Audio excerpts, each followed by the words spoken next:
Kisah Nabi Adam alaihissalam. Setelah Allah subhanahu wa ta'ala menciptakan bumi dengan gunung-gunungnya, laut-lautannya dan tumbuh-tumbuhannya, menciptakan langit dengan mataharinya, bulan dan bintang-bintangnya yang bergemerlapan, menciptakan malaikat-malaikatnya, ialah sejenis makhluk halus yang diciptakan untuk beribadah, menjadi perantara antara Zat yang Maha Kuasa dengan hamba-hamba, terutama para rasul dan nabinya. Maka tibalah kehendak Allah subhanahu wa ta'ala, untuk menciptakan sejenis makhluk lain, yang akan menghuni dan mengisi bumi, memeliharanya, menikmati tumbuh-tumbuhannya, mengelola kekayaan yang terpendam di dalamnya, dan berkembang biak turun-temurun, waris-mewarisi sepanjang masa, yang telah ditakdirkan baginya. Kekhawatiran para malaikat. Para malaikat ketika diberitahukan oleh Allah subhanahu wa ta'ala akan kehendaknya menciptakan makhluk lain itu, mereka khawatir, kalau kehendak Allah menciptakan makhluk yang lain itu, disebabkan kecuaian atau kelalaian mereka dalam ibadah, dan menjalankan tugas atau karena pelanggaran yang mereka lakukan, tanpa disadari. Berkata mereka kepada Allah subhanahu wa ta'ala, "Wahai Tuhan kami, buat apa Tuhan menciptakan makhluk lain selain kami, padahal kami selalu bertasbih, bertahmid, melakukan ibadah, dan mengagungkan nama-Mu tanpa henti-hentinya, sedang makhluk yang Tuhan akan ciptakan dan turunkan ke bumi itu, nescaya akan bertengkar satu dengan lain, akan saling bunuh-membunuh, berebutan menguasai kekayaan alam yang terlihat di atasnya, dan terpendam di dalamnya, sehingga akan terjadilah kerusakan, dan kehancuran di atas bumi yang Tuhan ciptakan itu." Petik 2. Allah berfirman, menghilangkan kekhawatiran para malaikat itu. Aku mengetahui apa yang kamu tidak ketahui dan aku sendirilah yang mengetahui hikmat penguasaan Bani Adam atas bumiku. Bila aku telah menciptakannya dan meniupkan roh kepadanya, bersujudlah kamu di hadapan makhluk baru itu sebagai penghormatan dan bukan sebagai sujud ibadah, karena Allah subhanahu wa ta'ala melarang hambanya, beribadah kepada sesama makhluknya. Petik 2. Kemudian diciptakanlah Adam oleh Allah subhanahu wa ta'ala dari segumpal tanah liat, kering dan lumpur hitam, yang berbentuk, setelah disempurnakan bentuknya, ditiupkanlah roh ciptaan Tuhan ke dalamnya, dan berdirilah ia tegak, menjadi manusia yang sempurna. Iblis membangkang. Iblis membangkang dan enggan mematuhi perintah Allah, seperti para malaikat yang lain, yang segera bersujud di hadapan Adam, sebagai penghormatan bagi makhluk Allah, yang akan diberi amanat menguasai bumi, dengan segala apa yang hidup dan tumbuh di atasnya, serta yang terpendam di dalamnya. Iblis merasa dirinya lebih mulia, lebih utama dan lebih agung dari Adam, karena ia diciptakan dari unsur api, sedang Adam, dari tanah dan lumpur. Kebanggaannya dengan asal-usulnya menjadikan ia sombong, dan merasa rendah, untuk bersujud menghormati Adam, seperti para malaikat yang lain, walaupun diperintah oleh Allah. Tuhan bertanya kepada iblis, apakah yang mencegahmu sujud menghormati sesuatu, yang telah aku ciptakan dengan tanganku? Iblis menjawab, aku adalah lebih mulia dan lebih unggul dari dia.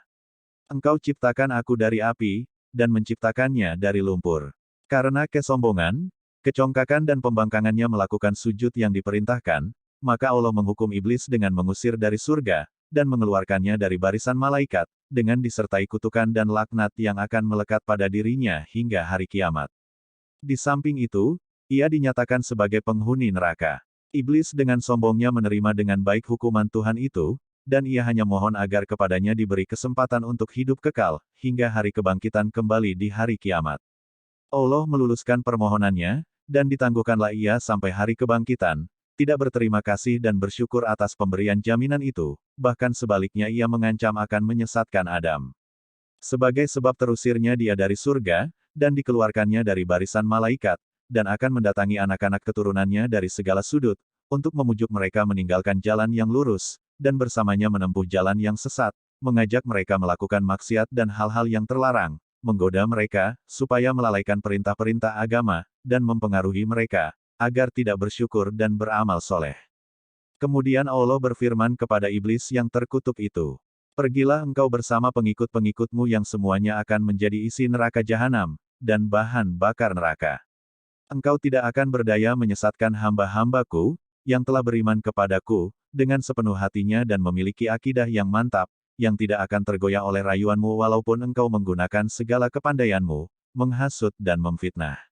Petik 2. Pengetahuan Adam tentang nama-nama benda. Allah hendak menghilangkan anggapan rendah para malaikat terhadap Adam, dan meyakinkan mereka akan kebenaran hikmatnya.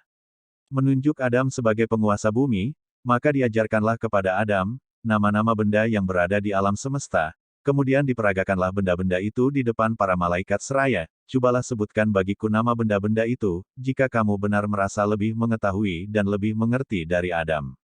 Petik 2. Para malaikat tidak berdaya, memenuhi tentangan Allah untuk menyebut nama-nama benda yang berada di depan mereka. Mereka mengakui ketidaksanggupan mereka dengan berkata, Maha Agung Engkau.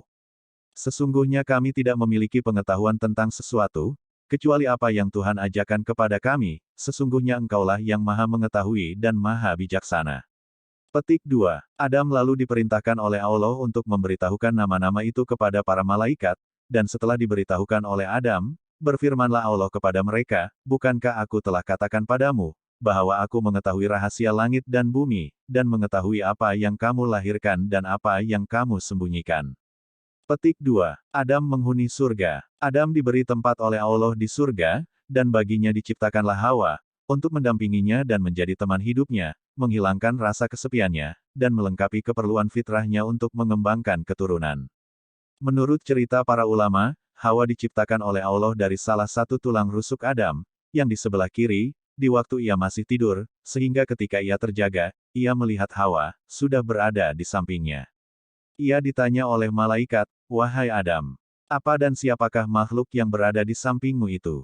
Berkatalah Adam, seorang perempuan. Sesuai dengan fitrah yang telah diilhamkan oleh Allah kepadanya. Siapa namanya? Tanya malaikat lagi. Hawa, jawab Adam. Untuk apa Tuhan menciptakan makhluk ini? Tanya malaikat lagi. Adam menjawab, untuk mendampingiku, memberi kebahagiaan bagiku dan mengisi keperluan hidupku sesuai dengan kehendak Allah. Petik 2. Allah berpesan kepada Adam, tinggallah engkau bersama istrimu di surga, rasakanlah kenikmatan yang berlimpah-limpah di dalamnya, rasailah dan makanlah buah-buahan yang lezat, yang terdapat di dalamnya sepuas hatimu dan sekehendak nasfumu. Kamu tidak akan mengalami atau merasa lapar, dahaga ataupun letih selama kamu berada di dalamnya, akan tetapi aku ingatkan, janganlah makan buah dari pohon ini, yang akan menyebabkan kamu celaka. Dan termasuk orang-orang yang zalim, ketahuilah bahwa iblis itu adalah musuhmu, dan musuh istrimu, ia akan berusaha membujuk kamu dan menyeret kamu keluar dari surga. Sehingga hilanglah kebahagiaan yang kamu sedang nikmat ini. Iblis mulai beraksi. Sesuai dengan ancaman yang diucapkan, ketika diusir oleh Allah dari surga, akibat pembangkangannya dan terdorong pula oleh rasa iri hati dan dengki, terhadap Adam yang menjadi sebab sampai ia terkutuk dan terlaknat selama-lamanya. Tersingkir dari singgasana kebesarannya, iblis mulai menunjukkan rancangan penyesatannya kepada Adam dan Hawa, yang sedang hidup berdua di surga yang tenteram, damai dan bahagia. Ia menyatakan kepada mereka, bahwa ia adalah kawan mereka, dan ingin memberi nasihat dan petunjuk untuk kebaikan dan mengekalkan kebahagiaan mereka. Segala cara dan kata-kata halus digunakan oleh iblis, untuk mendapatkan kepercayaan Adam dan Hawa. Bahwa ia betul-betul jujur, dalam nasihat dan petunjuknya kepada mereka, ia membisikkan kepada mereka bahwa, larangan Tuhan kepada mereka, memakan buah-buah yang ditunjuk itu adalah, karena dengan memakan buah itu, mereka akan menjelma menjadi malaikat dan akan hidup kekal. Diulang-ulangilah bujukannya dengan menunjukkan akan harumnya bau pohon yang dilarang indah bentuk buahnya, dan lezat rasanya, sehingga pada akhirnya termakanlah bujukan yang halus itu, oleh Adam dan Hawa, dan dilanggarlah larangan Tuhan. Allah mencela perbuatan mereka itu, dan berfirman, yang bermaksud, tidakkah aku mencegah kamu mendekati pohon itu dan memakan dari buahnya, dan tidakkah aku telah ingatkan kamu bahwa Saitan itu adalah musuhmu yang nyata. Adam dan Hawa mendengar firman Allah itu, sadarlah ia, bahwa mereka telah terlanggar perintah Allah, dan bahwa mereka telah melakukan suatu kesalahan, dan dosa besar. Seraya menyesal berkatalah mereka, wahai Tuhan kami telah menganiaya diri kami sendiri, dan telah melanggar perintah-Mu, karena terkena bujukan iblis. Ampunilah dosa kami, karena niscaya kami akan tergolong orang-orang yang rugi, bila Engkau tidak mengampuni dan mengasihi kami. Adam dan Hawa diturunkan ke bumi. Allah telah menerima taubat Adam dan Hawa, serta mengampuni perbuatan pelanggaran yang mereka telah lakukan, hal mana telah melegakan dada mereka dan menghilangkan rasa sedih, akibat kelalaian peringatan Tuhan tentang iblis, sehingga terjerumus menjadi mangsa bujukan dan rayuannya yang manis, namun beracun itu. Adam dan Hawa merasa tenteram kembali, setelah menerima pengampunan Allah, dan selanjutnya akan menjaga, jangan sampai tertipu lagi oleh iblis, dan akan berusaha agar pelanggaran yang telah dilakukan dan menimbulkan murka. Dan teguran Tuhan itu menjadi pengajaran bagi mereka berdua, untuk lebih berhati-hati menghadapi tipu daya dan bujukan iblis, yang terlaknat itu, harapan untuk tinggal terus di surga yang telah pudar, karena perbuatan pelanggaran perintah Allah, hidup kembali dalam hati dan pikiran Adam dan Hawa.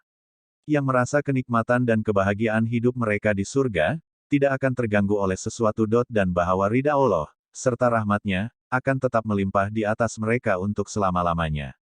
Akan tetapi, Allah telah menentukan dalam takdirnya apa yang tidak terlintas dalam hati dan tidak terfikirkan oleh mereka. Allah Subhanahu wa Ta'ala yang telah menentukan dalam takdirnya, bahwa bumi yang penuh dengan kekayaan untuk dikelolanya, akan dikuasai kepada manusia keturunan Adam, memerintahkan Adam dan Hawa turun ke bumi sebagai benih pertama dari hamba-hambanya. Yang bernama manusia itu, berfirmanlah Allah kepada mereka, turunlah kamu ke bumi, sebagian daripada kamu menjadi musuh bagi sebagian yang lain, kamu dapat tinggal tetap dan hidup di sana, sampai waktu yang telah ditentukan. Petik 2. Turunlah Adam dan Hawa ke bumi, menghadapi cara hidup baru yang jauh berlainan dengan hidup di surga, yang pernah dialami dan yang tidak akan berulang kembali. Mereka harus menempuh hidup di dunia yang fana ini, dengan suka dan dukanya dan akan menurunkan umat manusia, yang beraneka ragam sifat dan tabiatnya berbeda-beda. Warna kulit, dan kecerdasan otaknya, umat manusia yang akan berkelompok-kelompok menjadi suku-suku dan bangsa-bangsa, di mana yang satu menjadi musuh, yang lain saling bunuh-membunuh, aniaya menganiayanya, dan tindas-menindas.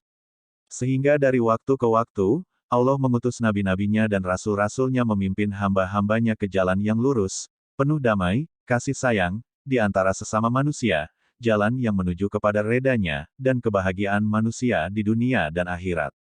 Kisah Adam dalam Al-Quran. Al-Quran menceritakan kisah Adam, dalam beberapa surah di antaranya, Surah Al-Baqarah ayat 30 sehingga ayat 38, dan Surah Al-A'raf, ayat 11 sehingga 25. Pengajaran yang terdapat dari kisah Adam. Bahwasanya hikmah yang terkandung dalam perintah-perintah dan larangan-larangan Allah, dan dalam apa yang diciptakannya, kadangkala tidak atau belum dapat dicapai oleh otak manusia, bahkan oleh makhluknya yang terdekat. Sebagaimana telah dialami oleh para malaikat, tatkala diberitahu, bahwa Allah akan menciptakan manusia, keturunan Adam untuk menjadi khalifahnya di bumi, sehingga mereka seakan-akan berkeberatan dan bertanya-tanya, mengapa dan untuk apa Allah menciptakan jenis makhluk lain daripada mereka yang sudah patuh rajin beribadat, bertasbih, bertahmid dan mengagungkan namanya. Bahwasanya manusia, walaupun ia telah dikurniakan kecerdasan berpikir dan kekuatan fisikal dan mental, ia tetap mempunyai beberapa kelemahan pada dirinya seperti sifat lalai, lupa dan hilaf. Hal mana telah terjadi pada diri Nabi Adam yang walaupun ia telah menjadi manusia yang sempurna dan dikurniakan kedudukan yang istimewa di surga, ia tetap tidak terhindar dari sifat-sifat manusia yang lemah itu. Ia telah lupa dan melalaikan peringatan Allah kepadanya tentang pohon terlarang, dan tentang iblis yang menjadi musuhnya, dan musuh seluruh keturunannya, sehingga terperangkap ke dalam tipu daya. Dan terjadilah pelanggaran pertama yang dilakukan oleh manusia terhadap larangan Allah. Bahwasanya seseorang yang telah terlanjur melakukan maksiat dan berbuat dosa, tidaklah ia sepatutnya berputus asa dari rahmat dan ampunan Tuhan. Asalkan ia sadar akan kesalahannya, dan bertobat tidak akan melakukannya kembali, rahmat Allah dan makfirahnya dapat mencakup segala dosa yang diperbuat oleh hambanya, kecuali syirik. Bagaimanapun besar dosa itu, asalkan diikuti dengan kesadaran bertobat, dan pengakuan kesalahan. Sifat sombong dan congkak, selalu membawa akibat kerugian dan kebinasaan. Lihatlah iblis yang turun dari singgasananya, dilucutkan kedudukannya sebagai seorang malaikat, dan diusir oleh Allah dari surga, dengan disertai kutukan dan laknat yang akan melekat kepada dirinya hingga hari kiamat, karena kesombongannya dan kebanggaannya, dengan asal-usulnya sehingga ia menganggap dan memandang rendah kepada Nabi Adam, dan menolak untuk sujud menghormatinya.